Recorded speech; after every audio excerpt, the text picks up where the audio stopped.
اللہ تعالیٰ پر بھروسہ اور یقین کا ہرگز یہ مطلب نہیں ہے کہ انسان کوشش ہی نہ کرے اور یہ کہے کہ مجھے اللہ تعالیٰ پر بھروسہ اور یقین ہے، وہ خود ہی میرا مسئلہ حل کر دے گا،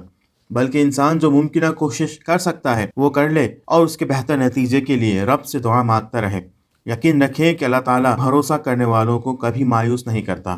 ترمذی شریف میں حضرت عمر رضی اللہ تعالیٰ عنہ سے روایت ہے کہ نبی کریم صلی اللہ علیہ وسلم نے فرمایا، اگر تم اس طرح بھروسہ کرو جیسا کہ اللہ پر بھروسہ کرنے کا حق ہے تو وہ تمہیں اسی طرح رزق دے گا جیسے وہ پرندوں کو رزق دیتا ہے جو صبح بھوکے پیٹ نکلتے ہیں اور شام کو پیٹ بھر کر لوٹتے ہیں۔ ترمذی کی ایک اور حدیث میں منقول ہے جس کے راوی حضرت انس رضی اللہ تعالیٰ عنہ ہیں،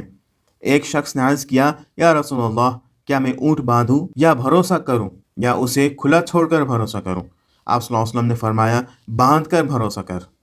امام بیہقی اور طبرانی نے حضرت ابو ہریرہ رضی اللہ تعالیٰ عنہ سے روایت نقل کی ہے کہ نبی کریم صلی اللہ علیہ وسلم نے فرمایا، مجھے اپنی امت پر کمزور ایمان کے سوا کسی بھی چیز کا خوف نہیں ہے۔ امام احمد نے کتاب الزہد میں روایت کیا ہے، حضرت عبداللہ بن عباس رضی اللہ تعالیٰ عنہ نے فرمایا، جو انسان یہ پسند کرتا ہے کہ وہ تمام لوگوں سے زیادہ طاقتور ہو جائے تو اسے چاہیے کہ وہ اللہ تعالیٰ پر بھروسہ کرے، اور جو یہ پسند کرتا ہے کہ وہ تمام لوگوں سے زیادہ معزز بن جائے تو وہ اللہ تعالیٰ سے ڈرے، اور جو یہ پسند کرتا ہے کہ وہ تمام لوگوں سے زیادہ مالدار ہو جائے تو وہ اللہ تعالیٰ کے عطا کردہ رزق پر قناعت و کفایت کرے۔